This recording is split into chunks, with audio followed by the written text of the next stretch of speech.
सभा कक्ष सावधान।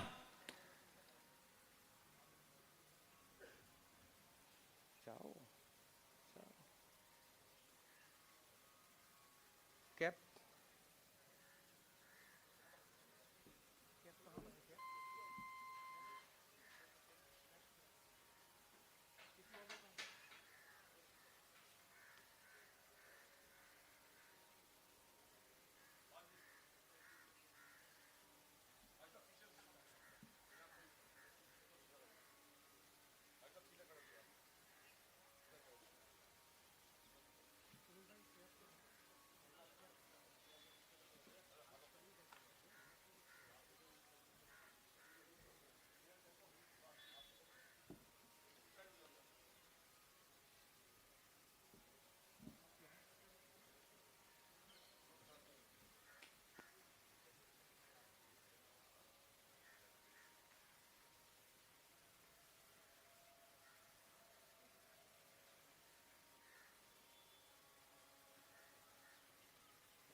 मैडम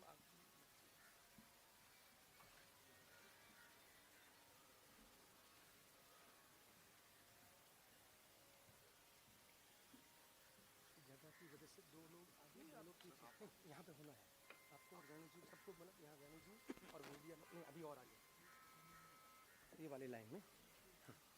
कैसे आप दोनों थोड़ा सा जगह करके हाँ ठीक है। वंदे मातरम शुरू करेंगे। वंदे मातरम वंदे मातरम सुजलां सुफलां मलयज शीतलां शस्य श्यामलां मातरं वंदे मातरम शुभ्रज्योत्स्नां पुलकितयामिनी फुल्लकुसुमित द्रुमदलशोभिनी सुहासिनी सुमधुरभाषिणी सुखदां वरदां मातरं वन्दे मातरं वन्दे मातरम्।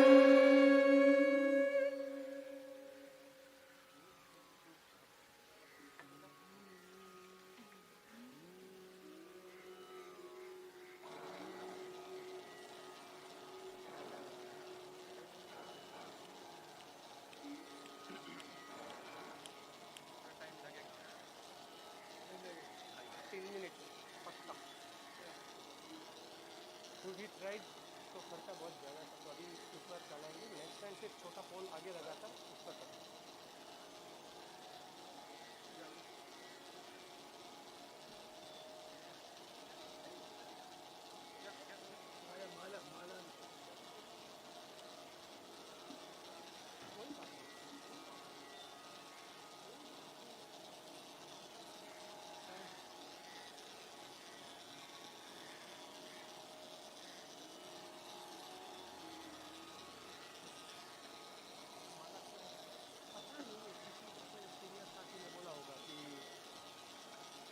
मैसेज ऐसा ना जरूरी नहीं है।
सावधान की स्थिति में हम लोग सलामियाम दो जैसे थे ध्वज गीत शुरू करेंगे। झंडा ऊंचा रहे हमारा, विजयी विश्व तिरंगा प्यारा। झंडा ऊंचा रहे हमारा, सदा शक्ति दर्शाने वाला, प्रेम सुधा बरसाने वाला, वीरों को हर्षाने वाला, मातृभूमि का तन मन सारा। झंडा ऊंचा रहे हमारा, शान न इसकी जाने पाए, चाहे जान भले ही जाए।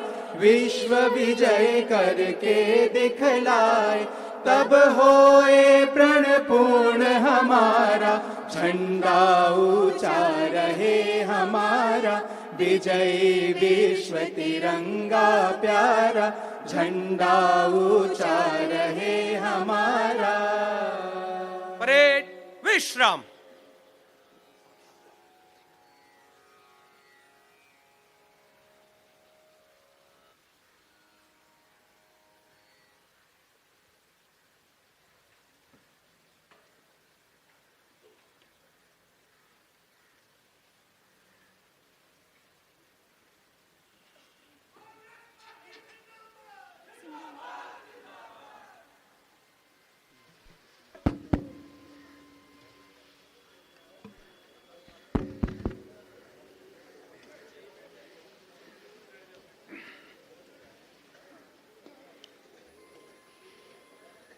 देश के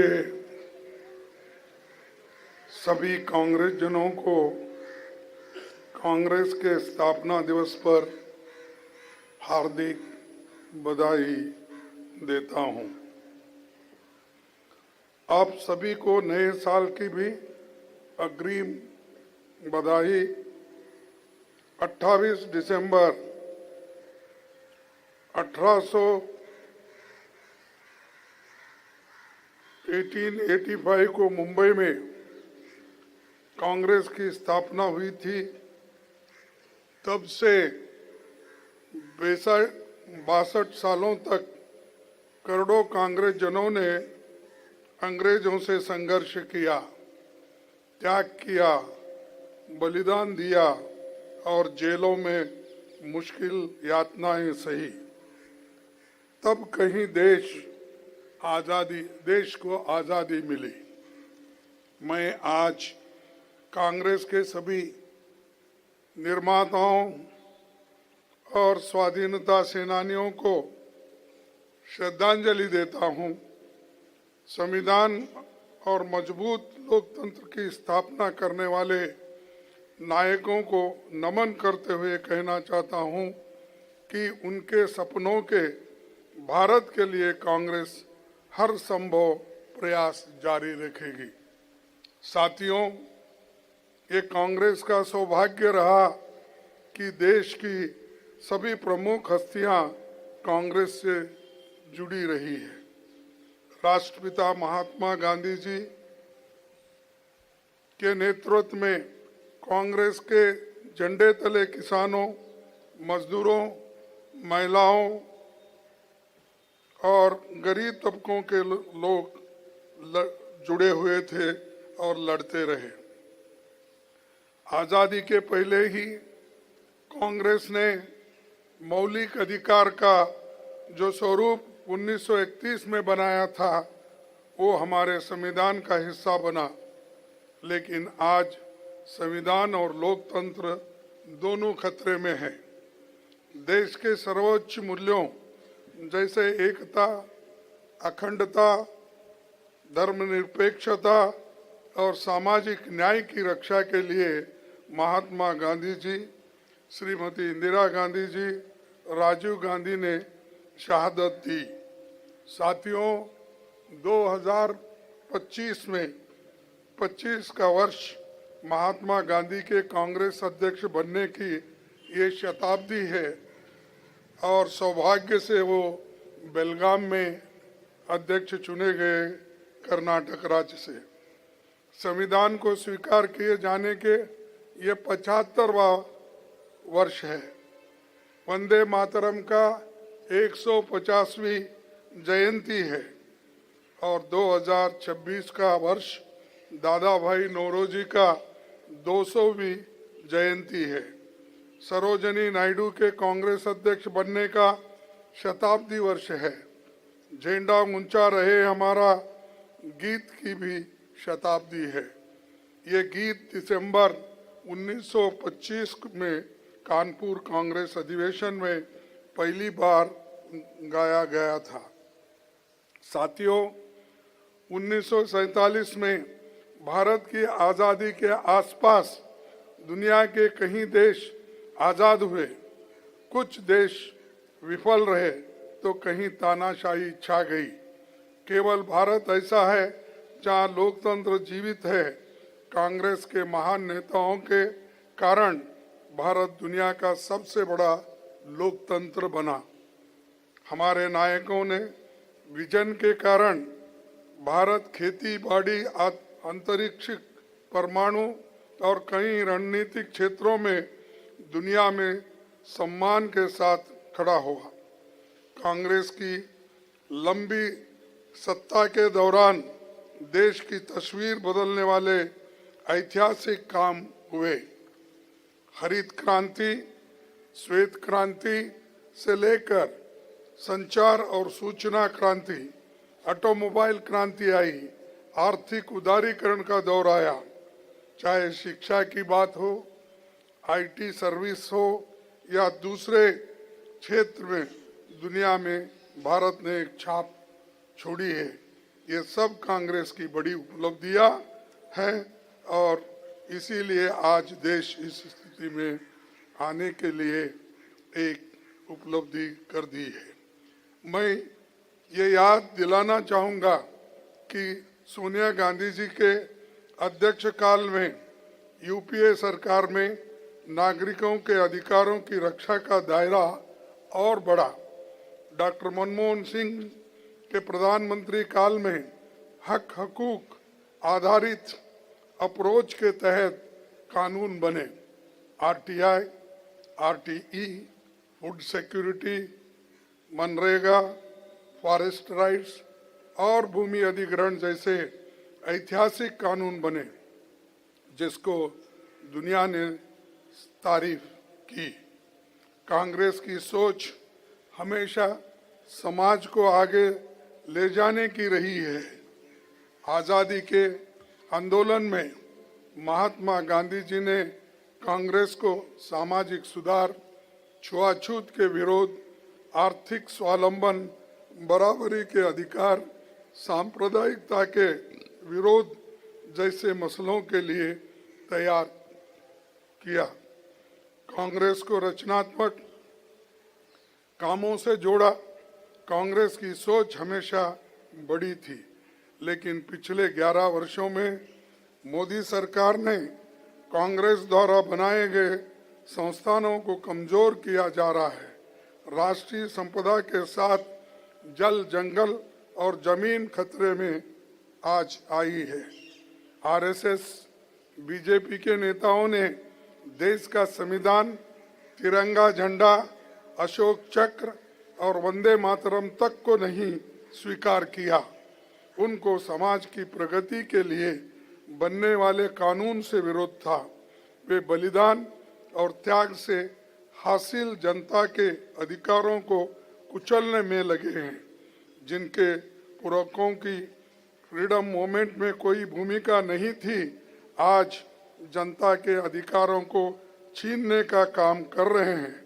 हमें उनकी ऐसी कोशिशों का हर स्तर पर डट कर मुकाबला करना है। साथियों, पिछले 140 सालों में कांग्रेस ने कई उतार चढ़ाव देखे हैं। हमारे पास दादा भाई नौरोजी से लेकर महात्मा गांधी जी, सरोजिनी नायडू, सरदार पटेल, नेहरू जी, मौलाना आज़ाद, नेताजी सुभाष चंद्र बोस, राजेंद्र बाबू जैसे महान नायकों की विरासत है। हमारे नायकों ने हमें सिखाया कि देश और जनता को सशक्त बनाने के लिए हमें लगातार काम करना है।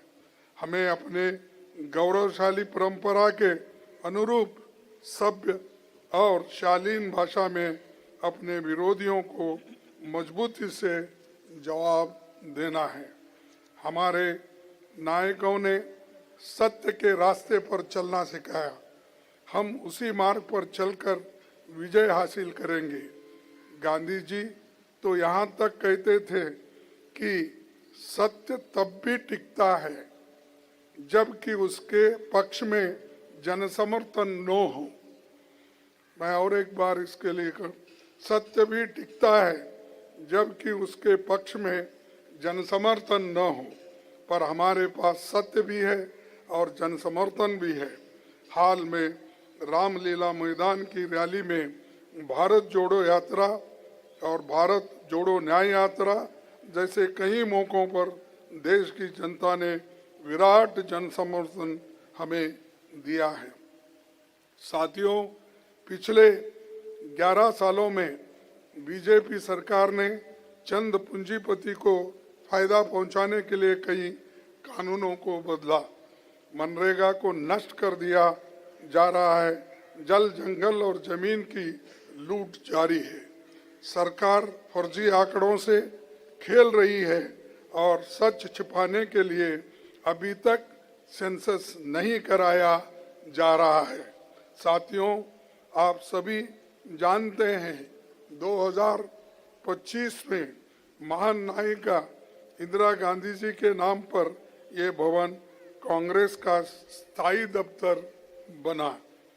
हमारे सीपीपी चेयरपर्सन सोनिया जी के अथक प्रयासों की ये देन आने वाले समय में संविधान और लोकतंत्र की रक्षा का केंद्र बिंदु बनने जा रहा है। 100 साल पहले कांग्रेस अध्यक्ष पद का दायित्व संभालने के बाद सरोजिनी नायडू जी ने कहा था, स्वतंत्रता के युद्ध में भय एकमात्र अक्षम विश्वासघात है, निराश एकमात्र अक्षम पाप है।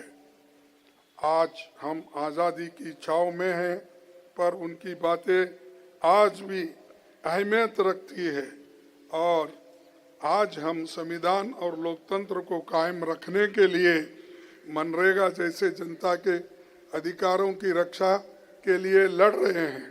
मैं देश भर के सभी कांग्रेस जनों से अपनी ये अपील दोहराना चाहूँगा कि एक स्वर में एकजुट होकर मनरेगा को बचाने के लिए जन जन के बीच जाइए। इसके लिए हमें दांडी मार्च और भारत जोड़ो आंदोलन जैसी भावना के साथ जुटना होगा। गरीबों और कमजोर लोगों के हक में मनरेगा की बहाली के लिए हम हमारे सरकार को मजबूर करेंगे।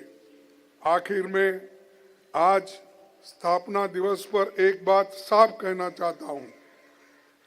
जो कहते हैं कांग्रेस खत्म हो गई है, उन्हें बताना चाहता हूं, हमारे पास सत्ता कम हो सकती है लेकिन हमारी रीढ़ अभी भी सीधी है। हमने समझौता नहीं किया, न संविधान से, न धर्मनिरपेक्षता से, न गरीब के हकों के लिए। हम सत्ता में न हो लेकिन सौदेबाजी नहीं करेंगे। कांग्रेस ने कभी धर्म के नाम पर वोट नहीं मांगा। कांग्रेस ने कभी मंदिर मस्जिद के नफरत नहीं फैलाई। कांग्रेस जोड़ती है, बीजेपी तोड़ती है।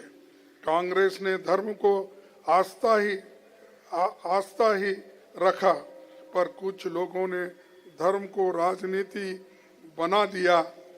आज बीजेपी के पास सत्ता है लेकिन उनके पास सच्चाई नहीं है। इसीलिए कभी आंकड़े छुपाए जाते हैं, कभी जनगणना रोकी जाती है, कभी संविधान बदलने की बातें होती है। जो आज इतिहास पर भाषण दे रहे हैं, उनके पूर्वज इतिहास से भाग रहे थे। कांग्रेस विचारधारा है और कांग्रेस विचारधारा कभी मरती नहीं।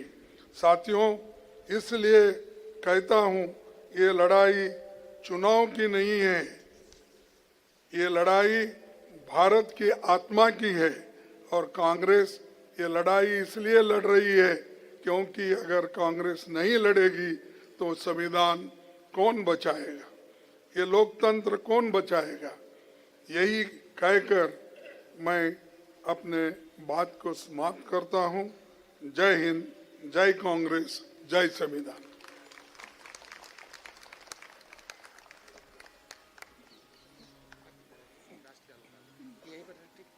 ठीक, नहीं मैं स्लोगन तो देता हूँ एक।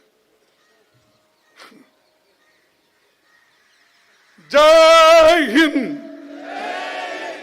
जय हिंद, जय हिंद, जय कांग्रेस, जय कांग्रेस, जय कांग्रेस। धन्यवाद।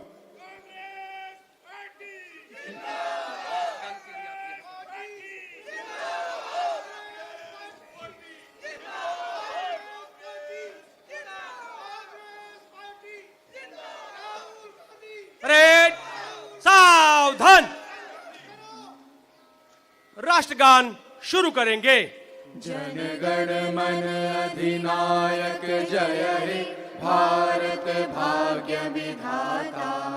पंजाब सिंध गुजरात मराठा द्राविड़ उत्कल बंग। विंध्य हिमाचल यमुना गंगा उच्छल जलधि तरंगा। तब शुभ नामे जागे, तब शुभ आशीष मांगे।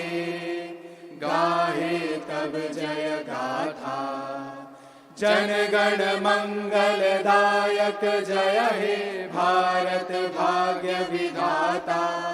जय हे, जय हे, जय हे, जय जय जय जय हे। आजाद हिंद, कौमी नारा, विश्राम।